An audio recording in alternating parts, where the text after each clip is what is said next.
Lux presents Hollywood.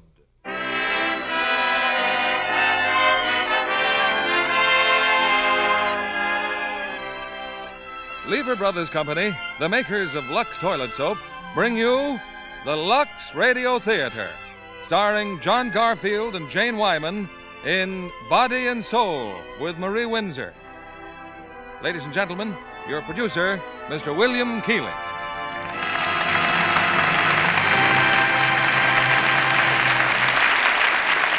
Greetings from Hollywood, ladies and gentlemen.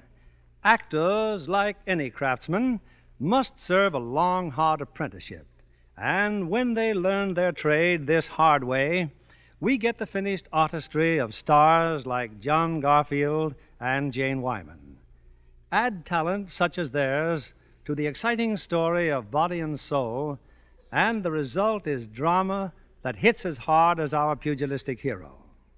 John Garfield was a natural to star in this Enterprise picture, and we're particularly proud tonight to bring you Jane Wyman as the other half of our starring team, because Jane's latest performance on the screen is the finest she's ever given.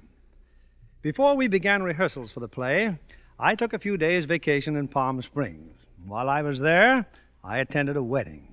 The bride was one of the loveliest I've ever seen, with a complexion as radiant as the desert sun. It proved one thing about Lux soap I've suspected right along. All the beautiful Lux girls are not in Hollywood. Here's the curtain for Body and Soul, starring Jane Wyman as Peg and John Garfield as Charley, with Marie Windsor as Alice.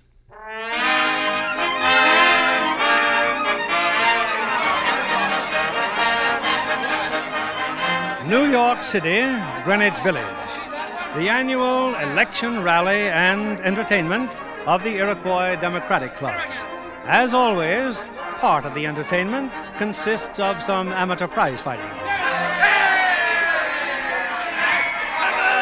8, 9, 10, the winner by a knockout in 1 minute and 8 seconds of the first round, our own neighborhood champ, Charley Davis.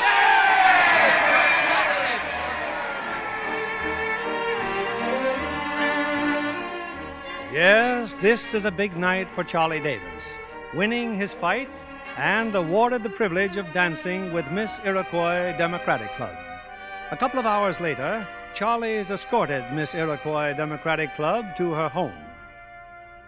Well, thanks for bringing me home, champ.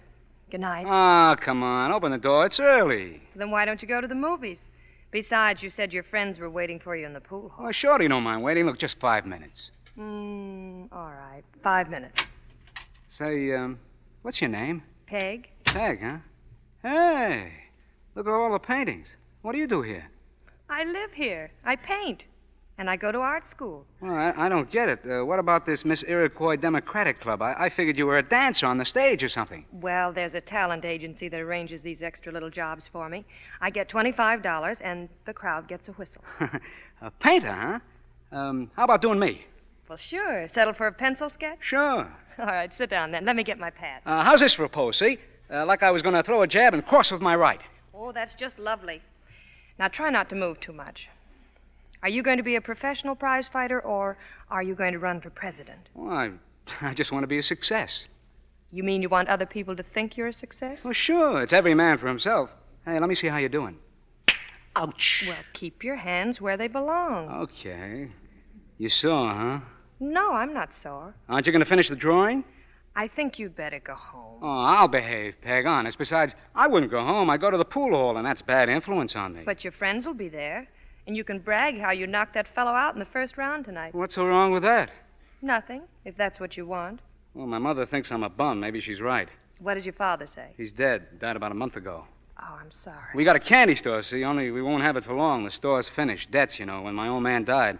I'm trying to get a decent job, but I guess there aren't any around, not for me. Hey, can I see you again sometime? What for? Well, just to see you, anything. Well, try sometime. You mean that? Try. Well, I don't get it, Peg. Why should you want to see me? Why should you want to see me? Well, because you're beautiful and you're level and well, you're different. You're sort of innocent, aren't you? You know, I learned a poem in school once. You remind me of it. Tiger, tiger, burning bright in the forest of the night, what immortal hand or eye could frame thy fearful cemetery? What cemetery? Well built. Oh. Good night, Charlie. Huh? Oh, okay. Good night, Peg.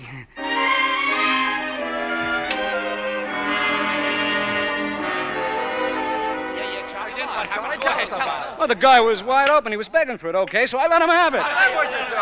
Hey, beat it, you guys. Go on, blow. What's the matter with Shorty?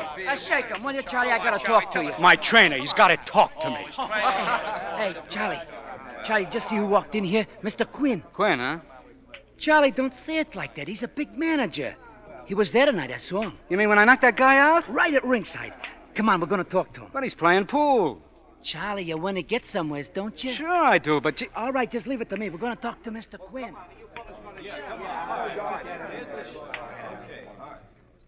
You got something to say, Shorty? Then say it. I just wanted you to meet my friend, Mr. Quinn. This is Charley Davis. Yeah? How are you? Like the fights tonight, Mr. Quinn? How'd you like that quick knockout Charlie made? I've seen knockouts before. Charlie's a great fighter. He's got style, Mr. Quinn. A little training in So what?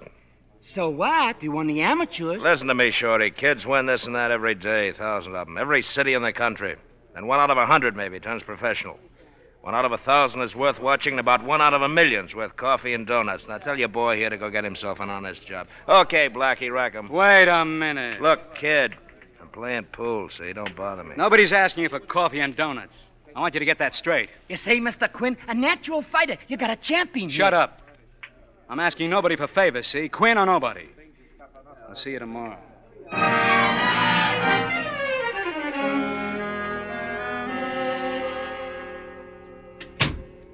It's me, Mom.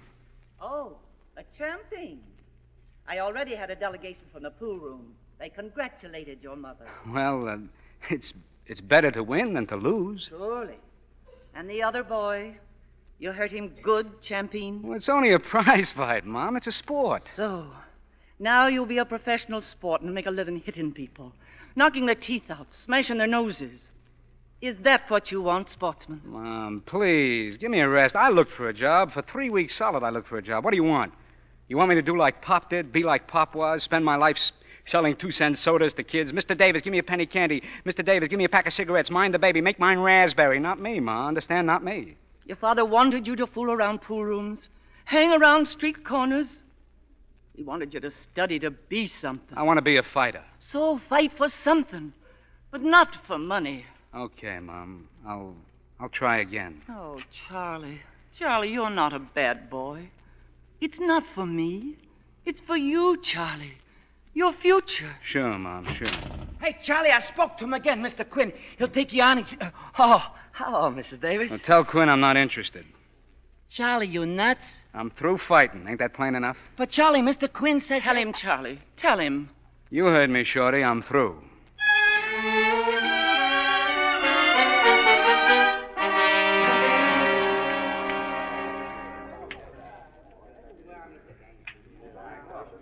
Hiya, Charlie.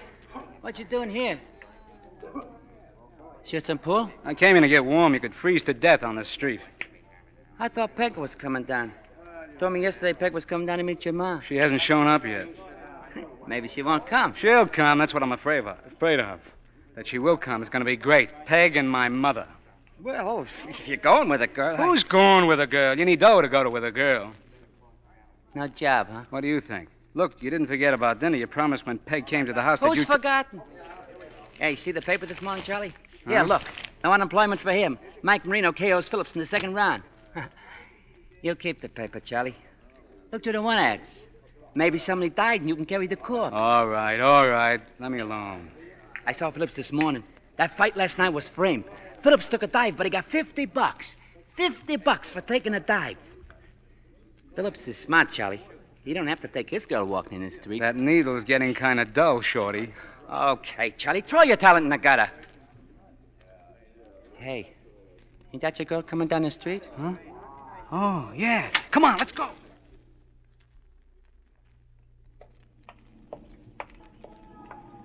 Hey, Peg! Hello, Tiger. Well, you remember Shorty, Peg? Oh, the ex-champ's ex-trainer. Of course I do. Hiya, Peg. Well, let's take a walk around the block.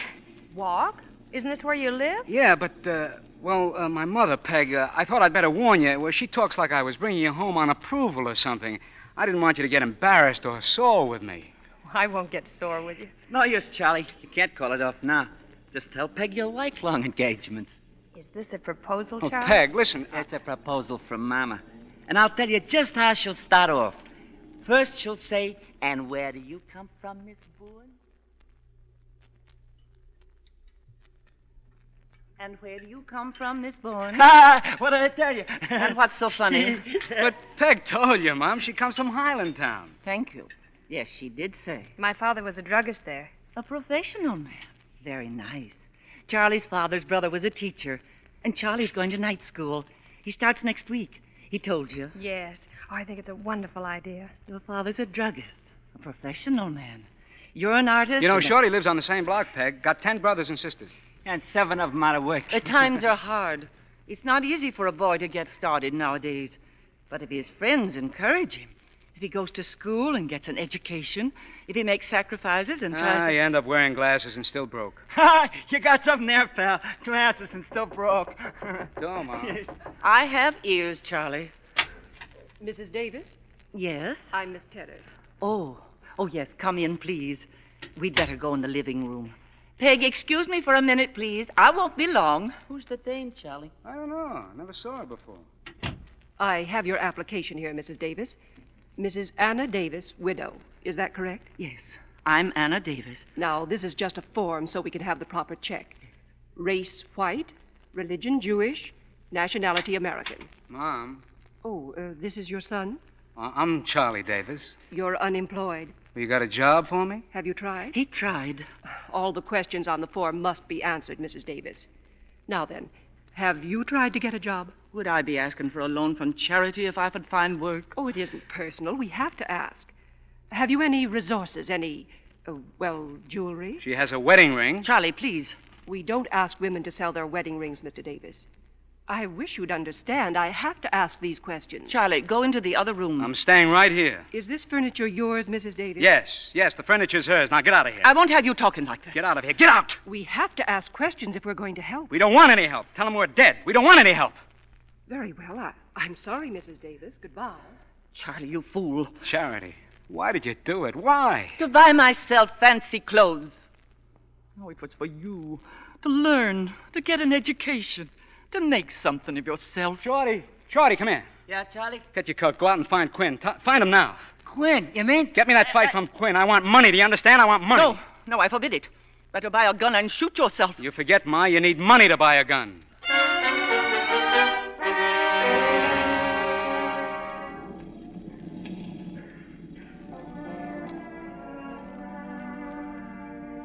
Charlie? Peg,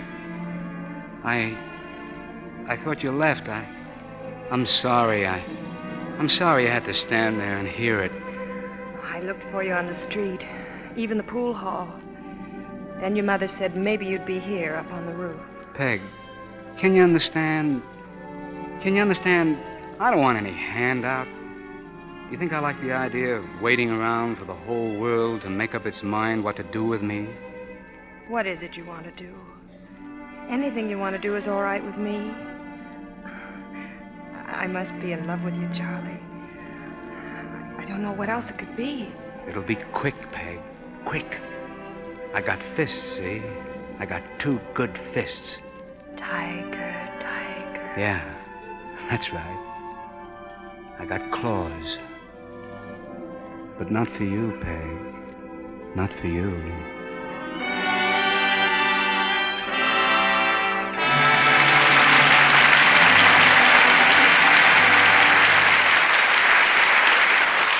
In a few moments, we'll bring you Act 2 of Body and Soul. Now, here's Libby Collins, our Hollywood reporter. What's on your calendar this week, Libby? A new film, Mr. Keeley, with the interesting title, No Minor Vices. And the distinction of being the first picture to be made by Enterprise Studios for release through Metro-Goldwyn-Mayer. Uh-huh. And there's another unusual thing about it, too. Each of the 3 stars plays a comedy role for the first time. Dana Andrews faces some amusing situations as a children's doctor. Well, that role should come naturally to him, with 4 youngsters of his own. Then there's Lily Palmer, who plays Dana's wife and head nurse, and Louis Jourdain as a temperamental young artist. An ideal setup for an entertaining picture. The plot of No Minor Vices really thickens when Dana Andrews starts to make love to Jane Wyatt, who plays his assistant nurse. Well, I can't imagine anyone who'd look more appealing in a nurse's uniform than Jane Wyatt. Well, it's very becoming. Jane has a fresh, natural look that's irresistible. John Kennedy here would say her Lux complexion has a lot to do with it. It certainly shows to advantage, Libby, under that crisp nurse's cap. Yes, Jane Wyatt never worries about keeping her skin fresh as a flower. She told me she owes a vote of thanks to her daily complexion care. Lux soap facials give her skin just the gentle, protecting care it needs, she said. Those facials are a real beauty care, as 9 out of 10 famous stars have discovered. Recent tests by skin specialists prove that. In 3 out of 4 cases, skin became softer and smoother in a short time. An excellent reason for every woman who wants lovelier skin to try this fragrant white soap. Screen stars tell you it gives skin fresh new beauty. Why not get a supply of Lux toilet soap tomorrow? It's Hollywood's own complexion care, you know. We return you now to William Keighley. Act 2 of Body and Soul, starring Jane Wyman as Peg and John Garfield as Charley, with Marie Windsor as Alice.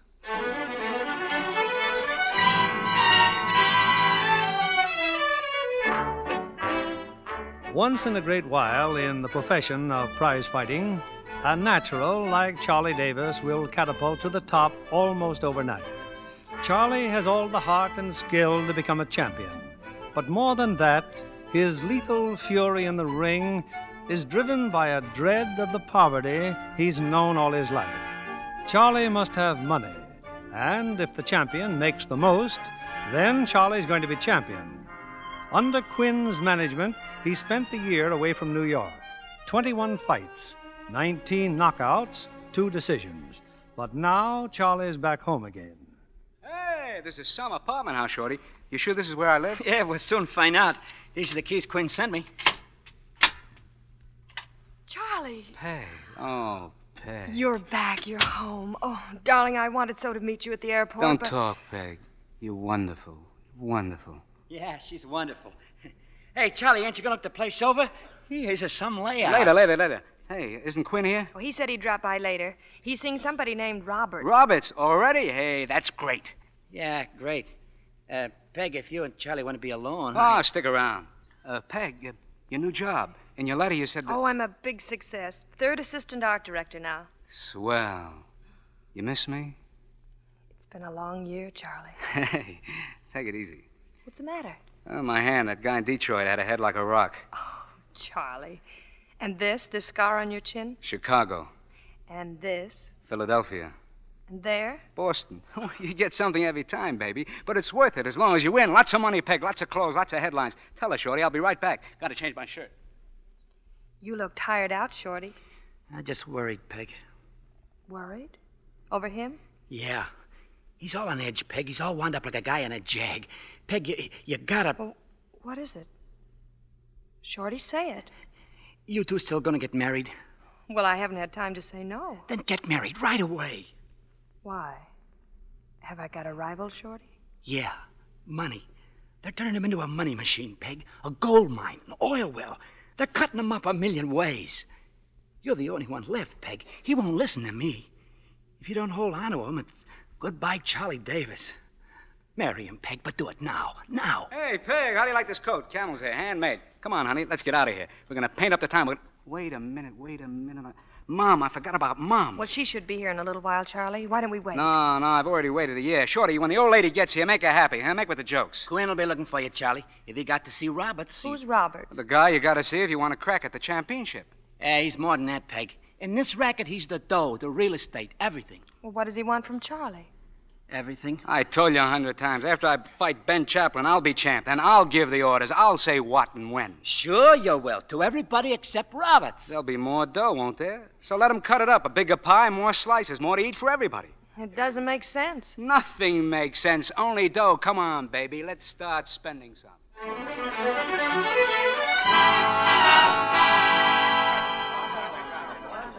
I'm sorry we kept you waiting, Ma, honest. But Peg and I, we've been doing the town. Oh, let me just look at you, Charlie. Let me see. Oh, no change, Mom. You neither.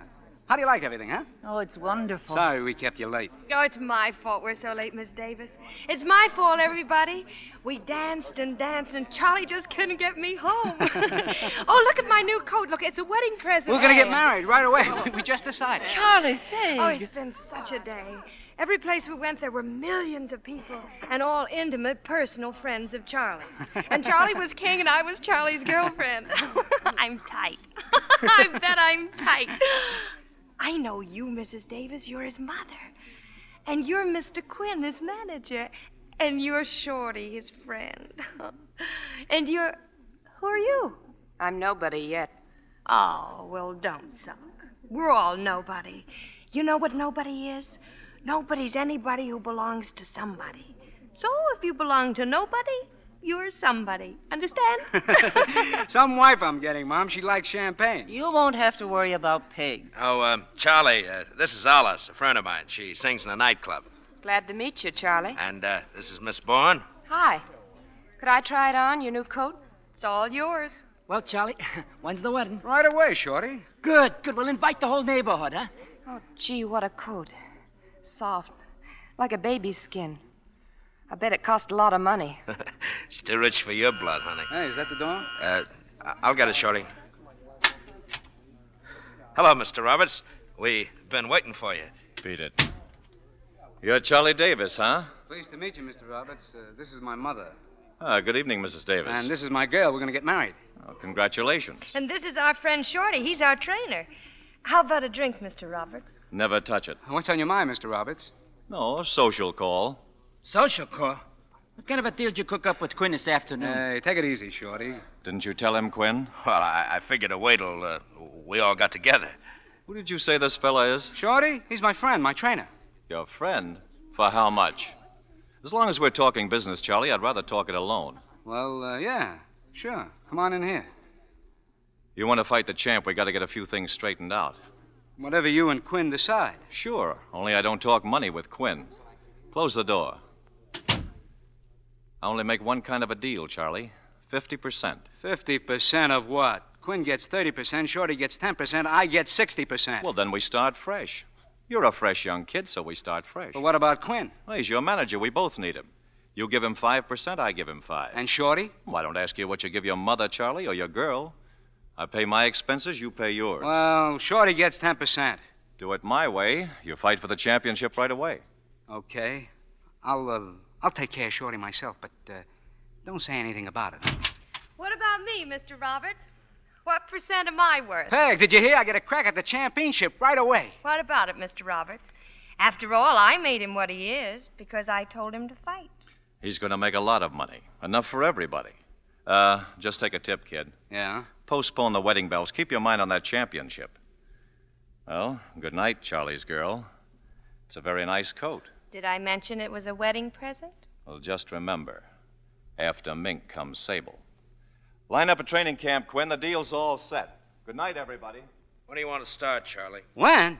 Right away. Then you're not going to get married? Well, sure, we're going to get married, but it'll wait. Why can't the fight wait? Ma, you can't do a thing like that. Oh, Charlie's right, Mrs. Davis. You can't postpone a big fight like this. That's my baby. You know what else, Ma? I want you to give up the candy store. I want you to live here in a decent place. I live in a decent place, Charlie. Yeah, and it's paid for, and not by Roberts. What are you beefing about? What's the difference? It's money, ain't it? You get it, Peg, don't you? Yeah, I get it, Charlie. What else can you do? Yeah, sure.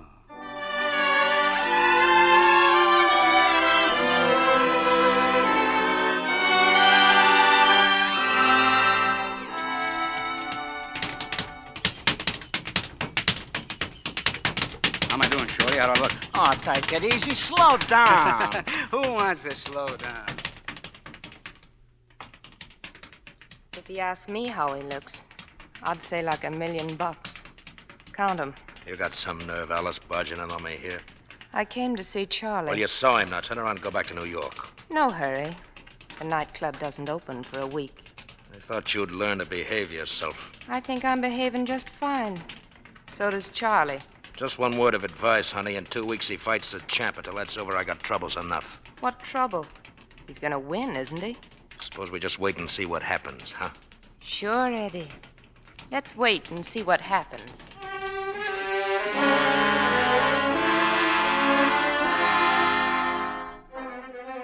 Chaplain Davis bout sellout. Great Negro fighter will risk title before capacity crowd. Davis, 2-1 underdog and bid for crown. Sensational newcomer meets Ben Chaplin tonight. Claims he'll knock out champ before 6th round.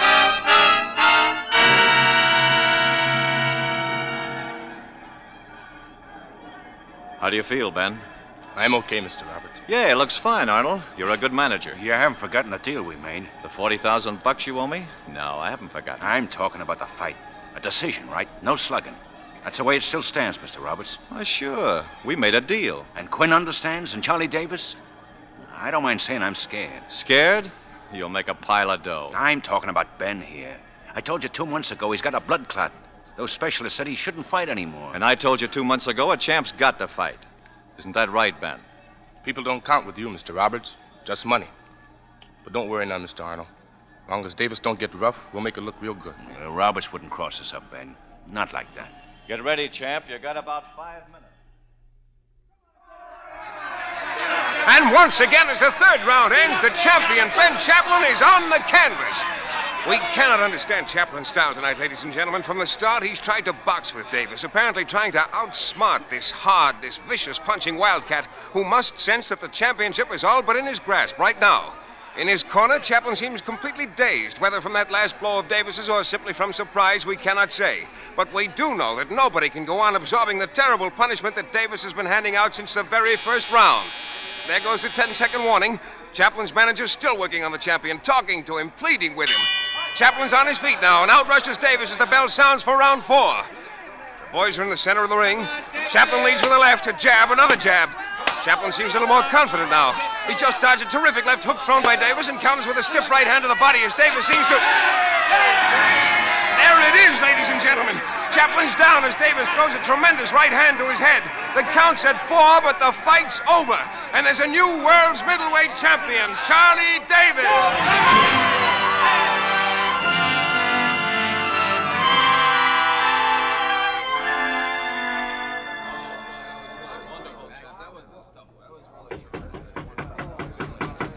Can I come in, Mr. Arnold? It's me, Davis.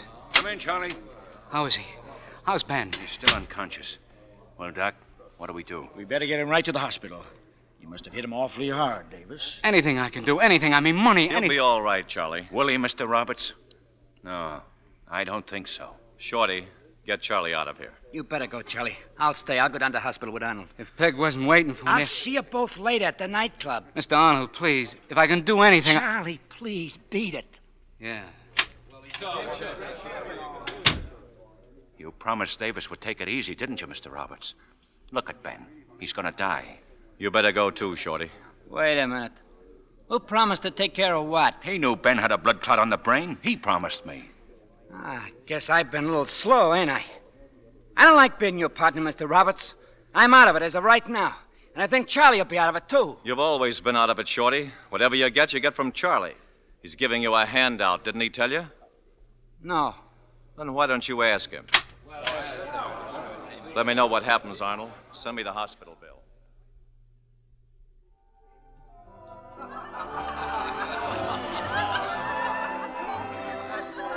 Hey, champ, what do you say? One more picture, you and Miss Bourne, huh? Hey, fellas, give me a break. I just want to celebrate. Okay, champ, we'll catch you later. Charlie, isn't that Shorty there at the bar? Huh? Where? Well, stay here. I'll get him.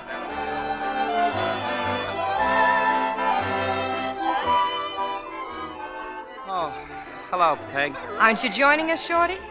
No. Why not? What's the matter? How's Ben?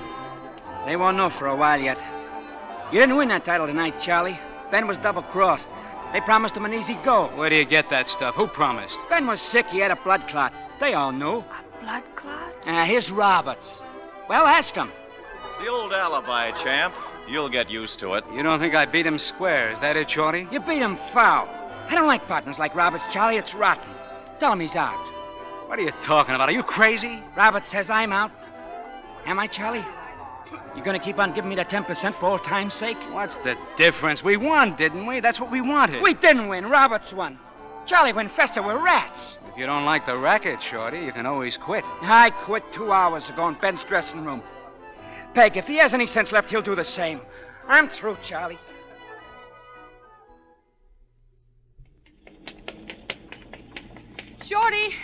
Shorty, wait! Peg, I'm sorry. I had to say what I did. Oh, don't run out on me, Shorty. Please don't leave me alone. I can't do it all by myself. Looks like you'll have to, Peg. Shorty, wait, please. Good luck, Peg. Shorty, look out!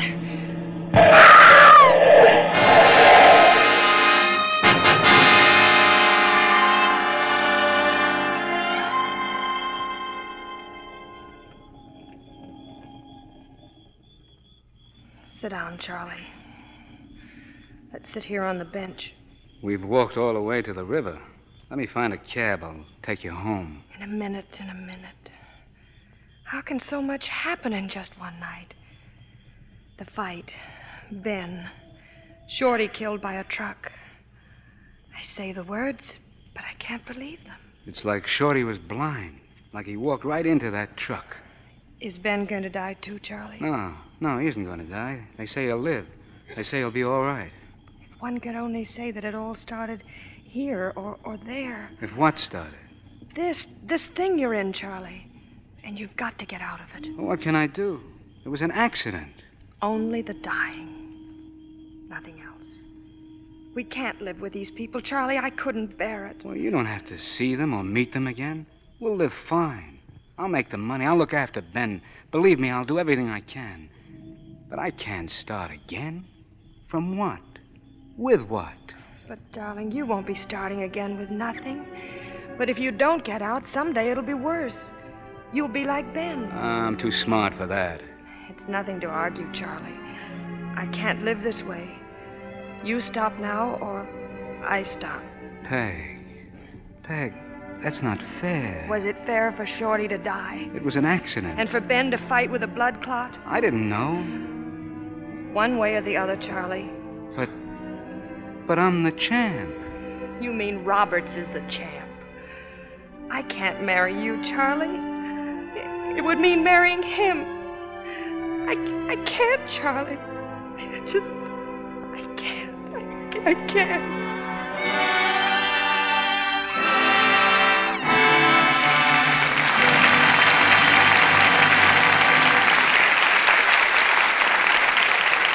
We pause now for station identification. This is CBS, the Columbia Broadcasting System.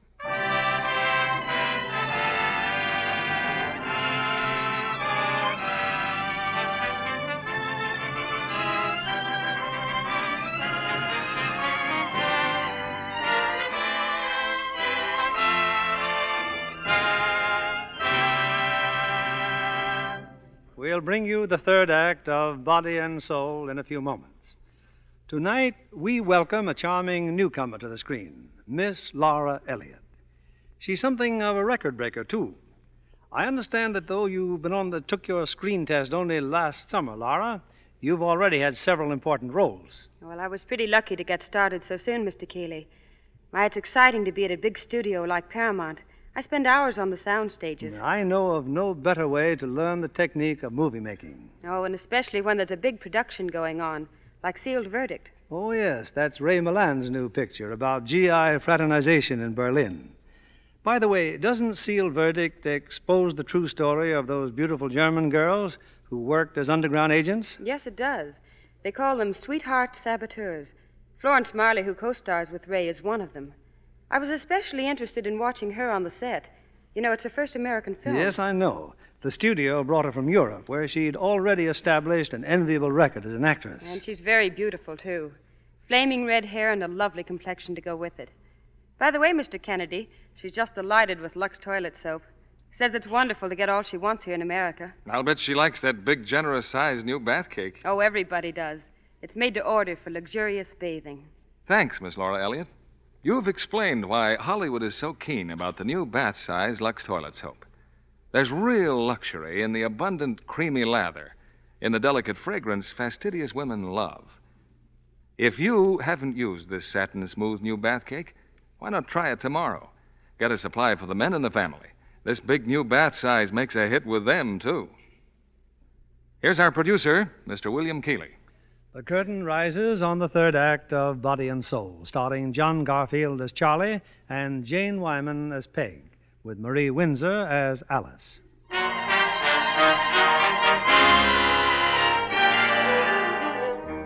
It's more than 3 years since Charley Davis won the championship and lost Peg. 3 crazy, exciting years, full of headlines and highballs and glory and $1,000 bills, and a girl named Alice to help Charlie spend them.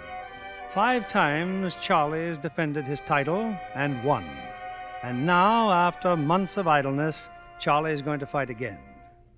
Hello, Roberts. I was in the neighborhood. Thought I'd drop in. Didn't know you were here, Quinn. Just talking things over, champ. Glad you stopped by, Charlie. Oh, you won't be. I'm short on dough. I came to make a touch. Nothing doing. Why not? You'll get it all back after the Marlowe fight. By the way, Quinn just told me you got a new trainer. Yeah, Ben Chaplin. He's okay now, huh? You know you can write that kind of charity off your income tax. Ben called it charity, too, at first, till I told him I needed someone like him, someone I could trust. Charlie, that ain't like you. About the Marlowe fight, Charlie. The odds are 3-1 you'll win. That's a lot of dough, if you bet on Marlowe. I'm not handing my title over to Marlowe. I can beat him. You gonna bet on yourself? Sure I am. Get smart, Charlie. Right now, is the dough rolling in or is it rolling out? Hey, you're dreaming. Maybe Mr. Roberts got something there, champ. You'd like to see me take a dive, wouldn't you, Quinn? Me? Why should I? Your money in the bank. But facts are facts. You said you needed some dough, Charlie. I got 60 grand here for you. For a clean, fair fight that Marlowe wins. 15 rounds to a decision. 60 grand at 3-1, plus your end of the purse, also at 3-1. No. I don't think I like it. Let's stop being nice to each other. You're into me for a lot of money. I've already made my arrangements with Marlowe, and nobody backs out now. That's the way it is.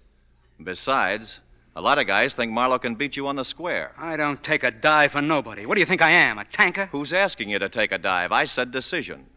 15 rounds to a decision. You still throwing that party tonight? Why not? Now I got something to celebrate.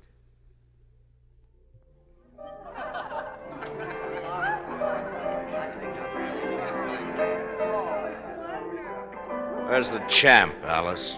Dreamland, sweetie. Passed out. Oh, boy, did he hang one on. You gonna bet on the fight?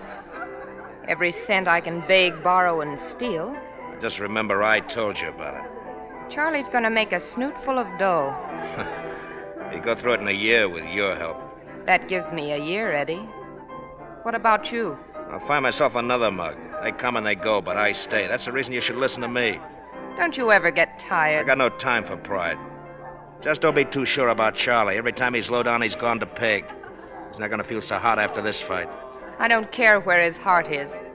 Only the money. What about me, how I feel? Oh, don't romance me, Eddie. You're getting old. You could use a new paint job yourself. And I know where to get it. Just watch me, Eddie.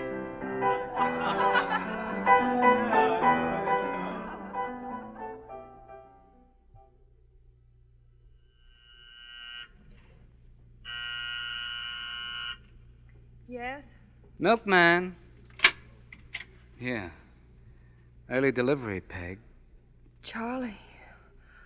Well, come in. You have to excuse the way I look. I don't often have company at 5:30 in the morning. Trouble, Charlie? No. No trouble. Oh, come on, I'll make some coffee. You look as if you need some. Yeah, I got up a little early. That is, Been celebrating the Marlowe match? I tried to. I thought you skipped all the places in the newspaper that mentioned my name. On the contrary, I read about you religiously. Tomato juice? Thanks. How's the job, Peg? Well, I've been promoted. I'm a full-fledged designer now. Gee, that's great. What is it this time, Charlie? The last time you came, it was because you were bored. Before that, you were lonely. Once it was your birthday, and once it was mine. What's the occasion now? Does it have to be an occasion? Well, I don't understand. Oh, well, I worked late last night, and I'm not too bright this morning, but I'll try. Now, what is it you want? Advice? comfort or recrimination. I want you, Peg. Here I am, Charlie. Peg, I'm scared. So low down. I wondered, but I had to see and find out once and for all about you, about us. I had to know. But we won't be broke. It's my last fight. Look, I got 60 grand here and more to come. No, don't say it. Don't tell me what you'll get me. Don't tell me what you can buy. You've got nothing to buy. I said all that once before, didn't I? Don't talk, Charlie. You'll only start saying things you've learned to say, not what you once were and what you are. Peg, you're crying. Well, then don't look at me. Drink your tomato juice. Oh, Charlie, the way things happen, it's not fair, is it? Peg, Sometimes you wait very long for happiness. Sometimes you fall over it before you learn to walk. I'm all jumpy and silly and shaky. I can't think why. I must be ill. I'm running a high fever. Oh, what am I talking about? Do you know? Peg. Do you know what it is to love and be alone? I love you, Charlie. I love you.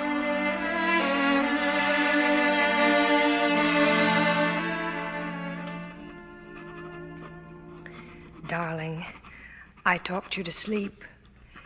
Meet me at your mother's. P.S. I took your $60,000 with me.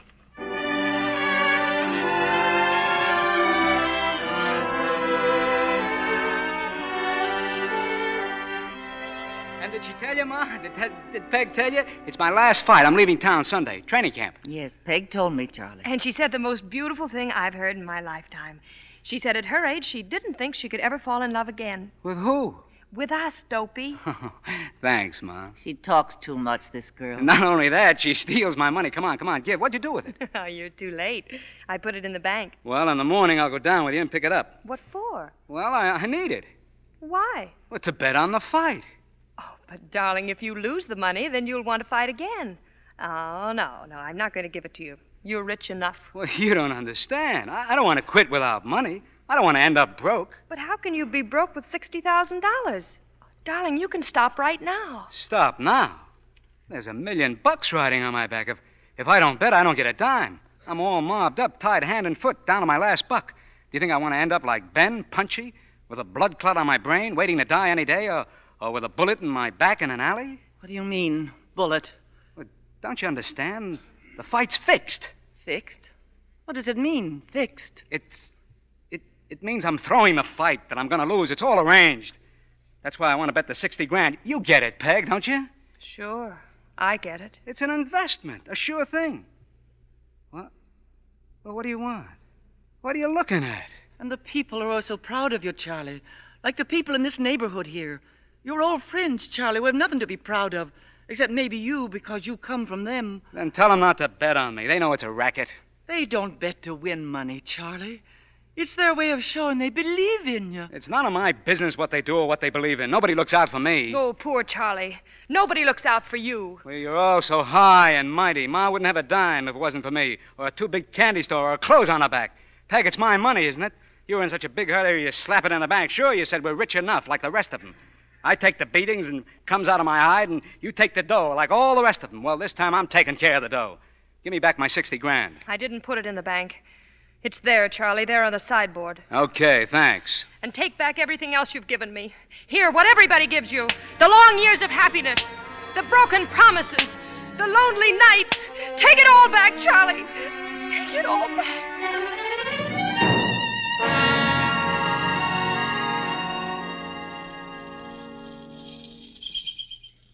Hello, Ben. Hello, Mr. Roberts. Where's Charlie? Taking a shower. He's been working out. Ben, how's your head these days? Still on, Mr. Roberts. No thanks to you. You still sore? Here, here's something to sweeten the past. I don't take blood money, Mr. Roberts. Mine or anybody else's. Oh, I'll throw it on the ground then. Only now you'll have to bend down to pick it up. Ben, take it easy, Ben.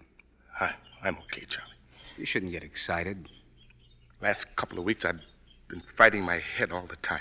You've got to get your real examination, Ben. Yeah. This money that Roberts gave you. Let me pick it up. Take it, Ben. Money isn't like people. It's got no memory. It don't think. Here, put it in your pocket. If you say so, Charlie. Day before the fight. Tomorrow, we're back in New York. Always makes me sad, Charlie, seeing them breaking camp, tearing down the sparring ring. But after a fight, I always felt so good. Walked all over Harlem. And the kids crazy for you and proud. A champion for the whole world to know. This won't be a fight tomorrow night, will it, Charlie? It's all framed and fixed, isn't it? Ben, look. I've been worried about you, but I got it all arranged. Good doctors, Ben, and a long rest. The guy's got to take care of himself. Yeah. Look, Charlie, you can lick Marlowe. He's fast, but he ain't got what it takes. If you keep on top of him, he'll go down, I know. You haven't got a thing to worry about, Ben. The bet's in there for you, too. What are you ducking out on, Charlie? You can be on top for years yet. Maybe you let Roberts talk a little too fast. I'd like a word with you, Ben. Say it, Mr. Roberts. Say your word. When do you leave here? Well, when Charlie leaves. I think you'd better go tonight. Lay off him, Roberts. Sure, Charlie. We'll just get somebody else for your corner. Let Charlie take care of that. It's been taken care of. I told Quinn to dump you long ago. He said Charlie wanted you. Well, Charlie doesn't want you anymore. Let Charlie tell me that. Well? Ben, I'm telling you, so start running. You double-crossed me before. I'm through, washed up. But I don't scare easy anymore. Ben, no, stop. Why, you're punchy, Ben. Your head's soft. Leave him alone. He's sick. I'll let you stay on Charlie's pension list. You don't tell me how to live. No, but I'll tell you how to die. Ben, cut it out. Take it easy. Why, you crazy punch. I don't scare easy anymore. I don't scare. Ben. Ben. Ben.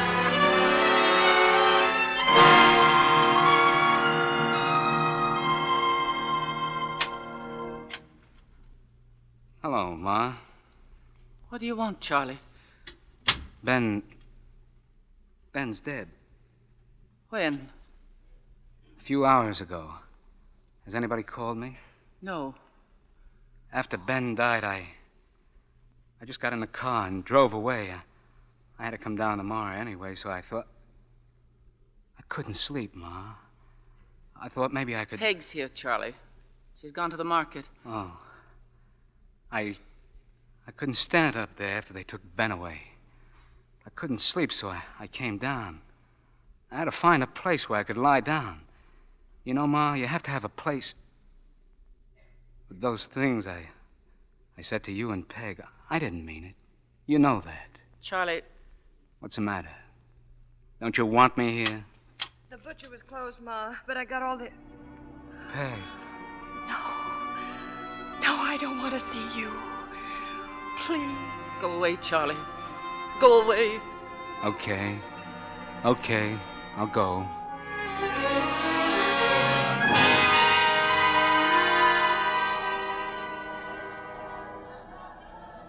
Quinn, what time is it?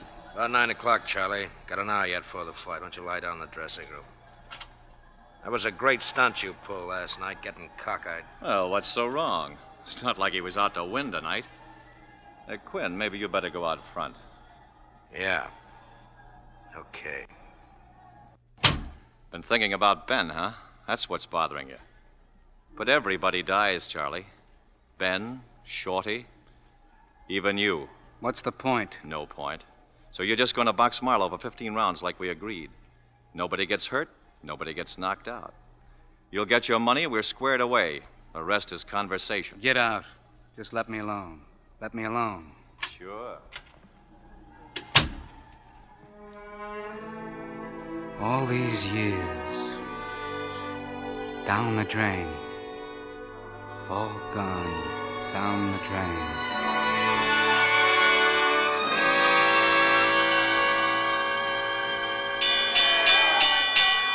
Introducing the worthy contender, that tough and ruddy boy from the Lone Star State, Jackie Marlowe.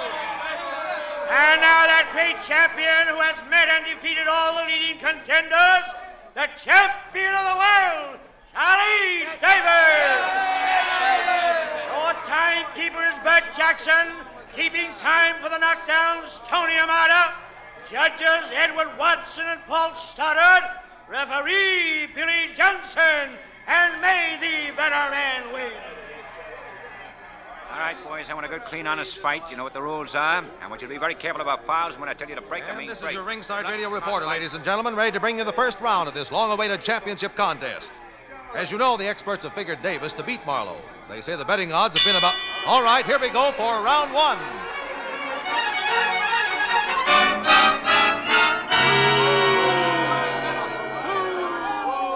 Well, that was the end of the round, and almost identical with every round as far as the progress of this fight is concerned. I can't call it a bad fight, but after 12 rounds, one thing is certain. The thousands of people who came here expecting to see a quick knockout are really disappointed. Maybe you can hear the boos.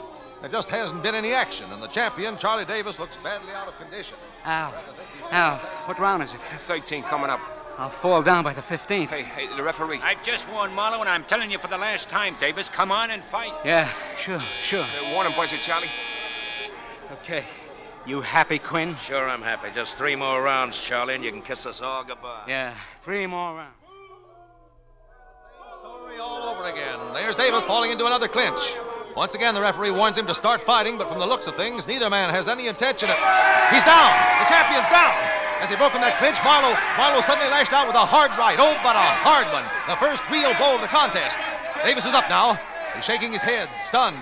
Here's Marlowe rushing him again. An uppercut, a left to the jaw, another left, and there's a solid right to the stomach as Davis manages to hold on and clinch. Davis refuses to break. He's been hurt and he knows it. They're apart now. Marlowe's backing him against the ropes. He's got his right hand all ready now, and there it goes. Davis is down again. 1, 2, 3, 4. The round's over. And Davis' seconds rush out in the ring and help the champion back to his corner. If ever a man was saved by the bell, it's Charley Davis. Is he going to be able to come out for round 14? He's got a bad cut over the left eye, and his lip is very swollen. Maybe Eddie Quinn is going to stop the fight. He's talking to Davis now. What about it, Charlie? You had enough? Shut up. Shut up and let me alone. Shut up. Take it easy, will you? You sold me out, you rat. This was a waltz. You said he knew Marlowe. You said Marlowe knew. Look, Charlie, please. You and Robert sold me out, just like you sold out Ben. Look, I tell you, Marlowe just lost his head. He knows as well as you do that... I'm gonna kill him. I'm gonna kill him. Look, take a dive, Charlie, before you get hurt. 14, and Marlowe rushes out ready for the kill. Already he's thrown 3 hard rights, but Davis appears helped by that 1-minute rest. He's boxing Marlowe now, and the contender is missing badly. Davis is ripping lefts and rights into the midsection. But there's another uppercut from Marlowe, and Davis is down again. He's down on one knee. I don't think he's too badly hurt. Stay down, Charlie, stay down. Take Seems to be ready to take a count of 9 and give his head a chance to clear. The count is 7, 8.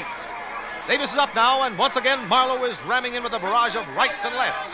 He's throwing everything he's got at the champion.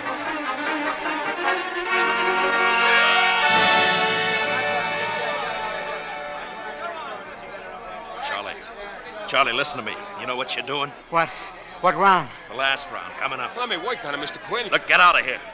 Look, Charlie, you crazy or something? I'm gonna kill him. Look, take a dive and finish it. Cross me up, will you? Played me for a tanker, will you? Look, you're way behind in points. You gotta knock him out to win. You know what you're doing, Charlie? I'll kill him.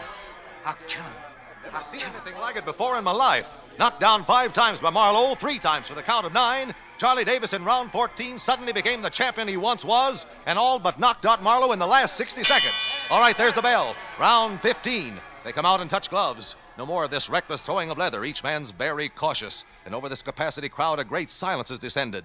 They seem to sense the kill. There's fear in Marlowe's eyes now, and Davis stalks and weaves, looking for an opening. There goes Marlowe with his left hand, jabbing. Another jab. But Davis keeps boring and following Marlowe around the ring now like a tiger stalking his prey.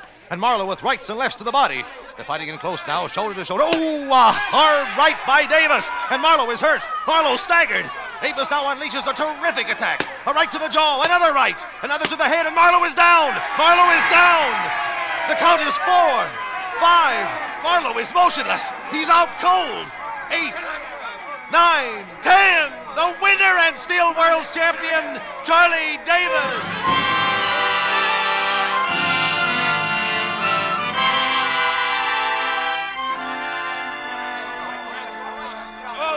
All right, stand back, everybody. Let him through here. Let him get to his dressing room, will you? Okay, champ, this way. Charlie, wait a minute. Get out of here, Quinn. Get out.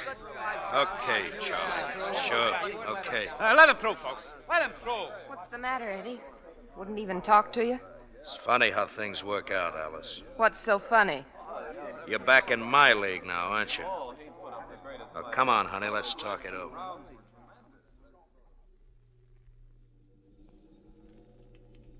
guess you ducked most of the crowd, champ. You want a taxi? No, I'll find one. Thanks. So long, champ.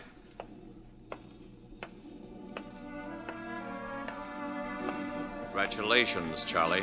Get yourself a new boy, Roberts. I've retired. What makes you think you can get away with this? What are you gonna do? Kill me? Everybody dies. Charlie, are you all right? Are you all right? Ted, I never felt better in my life. Come on, let's go home.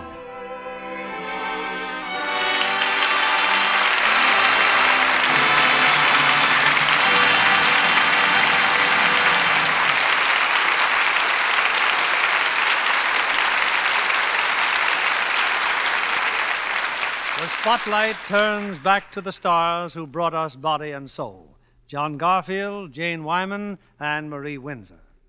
John, I hear you're off of Broadway soon. Going back to the stage, John? Yes, Jane, a little change of pace after finishing the Roberts production of Force of Evil. And in this picture, instead of exposing the fight gamblers, John gets after the numbers racket. With the help of Marie Windsor, how can I miss? Seriously, though, I hope the picture can show people how vicious the numbers game is. Sounds exciting, John. But one of the most exciting offerings I've seen on the screen recently is Jane Wyman's performance in the Warner Brothers picture, Johnny Belinda. Well, thank you, Bill. Everyone's been very kind. I understand you took up a new hobby while you were out on location for the picture, Jane. I began painting in oils, Bill. Sold a picture yet? Yes, I sold my first effort to a rather naive art collector for $4.75. $475. How would you like to be my agent? Well, not exactly. It was $4.75. See, $4 for the paint and 75 cents for the canvas. Oh, what subject are you working on now? Me. A self-portrait. Well, that's nice work if you can get it. Well, all day long I look in the mirror, then I run quick for the easel before I forget how I look. Well, that painting should immortalize a famous Lux complexion. Thank you, Bill. You know I've always used Lux soap. It's really grand as a complexion care. What about next week, Bill? Next Monday's play is a recent Paramount success, The Big Clock. And we'll have the original stars of the picture, Ray Milland and Maureen O'Sullivan. It's a story with a novel twist that holds the audience in suspense until the last scene. Perfect for radio drama. That sounds like good listening, Bill. Good night. Good night. Good night. That applause says it all. Ladies and gentlemen, the people of this nation have recently demonstrated to the world their freedom to choose a government. But our American system means more than just the right to vote. It also means that we live better than people elsewhere in the world. And we do that by producing more. We produce more per man, per machine, per hour, and this wealth of production goes hand in hand with our basic freedoms.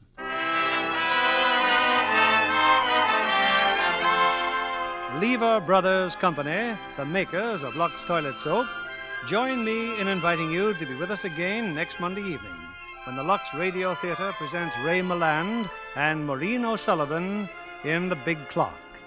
This is William Keeley saying good night to you from Hollywood.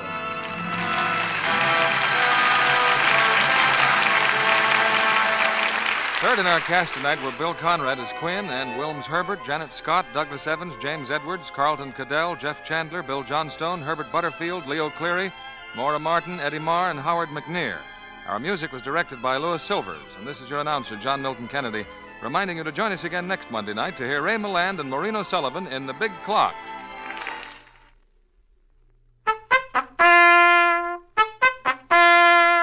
Rely on Spry. S-P-R-Y. For lighter, finer, richer tasting cakes, Spry tops any other type shortening. Spry's amazing cake improver takes guesswork and hard work out of cake making. Try Spry's one bowl method for glorious cakes. For all you bake and fry, rely on Spry. S-P-R-Y. Be sure to listen next Monday night to the Lux Radio Theatre presentation of The Big Clock, starring Ray Milland and Maureen O'Sullivan. Stay tuned for My Friend Irma, which follows over these same stations. This is CBS, the Columbia Broadcasting System.